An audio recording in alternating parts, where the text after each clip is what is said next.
Hello everybody, it's Pineapple here, and we have some new cards to talk about, and that is of course the brand new Punk cards, and oh boy, they're a doozy. They are very, very, very, very good.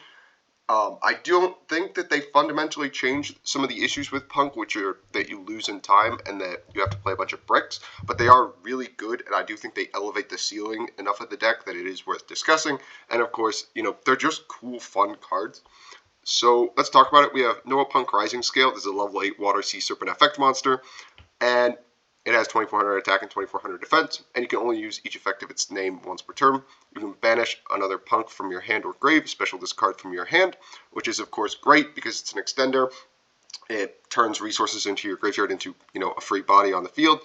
And if it's special summoned, you can pay 600 life points to take a Punk monster from your deck or graveyard except a level 8 and either add it to your hand or special summoning. So, it's also just a reborn or a summon from deck, which is unbelievable. So it's an extender that extends it further by itself, so it combos with itself into, just about anything in Punk, which is ridiculous, since you can grab, just a 3, make like Rising Carp or whatever, make Punisher. Ridiculous card. And when a monster your opponent controls with 2500 or more attack activates its effects, quick effect, you just Book of Moon it. Change it to face down defense position. It doesn't target. Why would it target? Doesn't need to. Unbelievable card. So it's Book of Moon. It's an extender. It's an end board piece. It adds even more extension once it hits the board. Just unbelievable card. I cannot believe this card exists. Just ridiculous card. Just combos with itself. Is an interruption by itself, and is just free extension no matter what. Whether you have free resources in your grave, whether you have bricks in your hand, it just extends further. And we have a rank 8 Punk Jam Fever.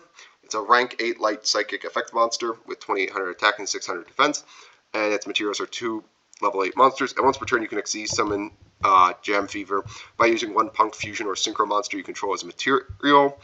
And you can only use the first and second effect of this card's name each once per turn. So you can pay 600 life points to attach material and then draw a card, but you're already going to be drawing like 3 cards off of the field spell. I forget what it's called. Jam Extreme Session, I believe. Correct me if I'm wrong in the comments.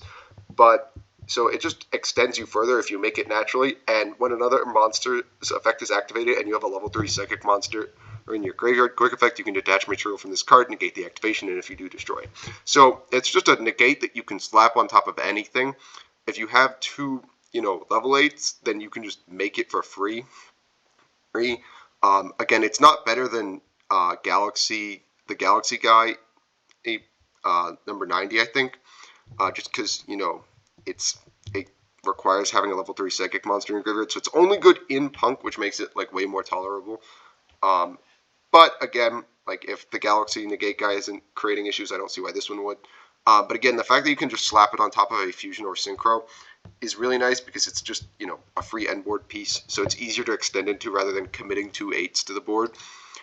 I don't know if like the old-timey like Punk Therian deck will ever be relevant again. That deck was so cool, I will admit. I kind of miss that deck because it was funky. But this card seems very, very good. This card seems unbelievable. Like, both these cards seem ridiculous. Just extend for free. Keep playing. Like, ridiculous cards, in my opinion.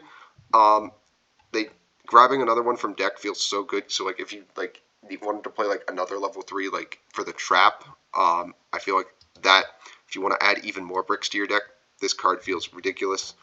But yeah, these cards seem unbelievable. I believe this is for like the quarter century like Trinity set. I forget what set it is, but it's a reprint set, and they're reprinting like all of the Punks.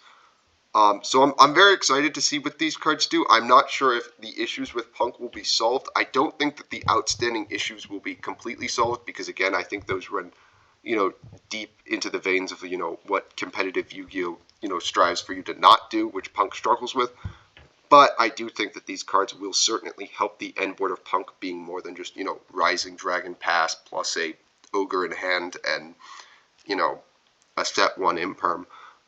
But I do think that, like, this could catapult Punk to some stint of engine playability, or to be, like, paired in a, 60-card pile with something. If you guys did enjoy this little breakdown of the new Punk cards, make sure you guys like and subscribe, and I will catch you guys in the next one.